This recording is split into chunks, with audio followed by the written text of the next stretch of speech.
పుట్టపర్తిలో విజయ కూటమిదని ఆ పార్టీ అభ్యర్థి పల్లె సింధూరారెడ్డి ధీమా వ్యక్తం చేశారు. 5 ఏళ్ల కాలంలో వైసీపీ చేసిన అభివృద్ధి ఏమీ లేదన్నారు. ఎన్నికల్లో విజయం సాధించి అభివృద్ధిలో తన మార్కు చూపిస్తానన్నారు. ఎన్నికల ప్రచారంలో భాగంగా ఆమడుగూరు మండలం పూలకుంట్లపల్లిలో పర్యటించారు. ఇంటింటికి తిరుగుతూ సూపర్ 6 పథకాలను వివరించారు. ప్రచారానికి వచ్చిన పల్లె సింధూరారెడ్డికి గ్రామస్తులు హారతులు పట్టారు. పూలవర్షం కురిపించారు.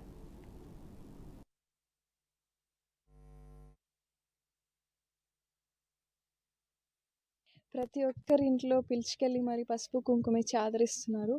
మామయ్య గారు 5 సంవత్సరాలకు ముందు చేసిన మంచి పని, ఈ ఊర్లో జరిగిన ప్రతి రోడ్డు మామయ్య గారు వేయించిండేదే, నీళ్ళు వచ్చిండేది మామయ్య గారి వల్లే. అలాంటి ఎన్నో మంచి పనులు ఈ ఊరికే కాదు, పుట్టపర్తి నియోజకవర్గంలో జరిగిండే అన్ని అభివృద్ధి కార్యక్రమాలు ఇప్పుడు ఏదైతే మనం చూస్తున్నామో, అందుకే ప్రతి ఒక్కరూ ఇంత గొప్పగా ఆదరిస్తున్నారు. ఆ బ్లెస్సింగ్స్ అంతా నాకు రావడం నేను చాలా అదృష్టంగా భావిస్తున్నాను. ఖచ్చితంగా మే 13న వచ్చేది పసుపు జెండానే. సైకిల్ గుర్తుకి అందరూ ఓటు వేసి గెలిపిస్తామని చెప్తున్నారు.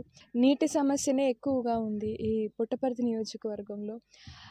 అలాంటి ఒక సిచ్యువేషన్లో కూడా మామయ్య గారు చాలా వరకు చెరువులు నింపే కార్యక్రమం చేశారు.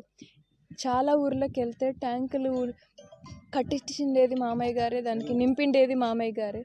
కానీ ఈ గత 5 సంవత్సరాలుగా చూసుకుంటే ట్యాంకులు నింపేది కాదు కదా, ఓన్లీ చేసిండేది. వాళ్ళు ఆ ట్యాంకులకి వైఎస్ఆర్సీపీ ప్రభుత్వం రంగులు కొట్టారు తప్ప దాంట్లో నీళ్లు నింపడం కూడా మర్చిపోయారు. ప్రతి ఒక్కరి ఇంట్లో పిలుచుకెళ్ళి మరి పసుపు కుంకుమ ఇచ్చి ఆదరిస్తున్నారు. మామయ్య గారు 5 సంవత్సరాలకు ముందు చేసిన మంచి పని, ఈ ఊర్లో జరిగిన ప్రతి రోడ్డు మామయ్య గారు వేయించిండేదే, నీళ్ళు వచ్చింది.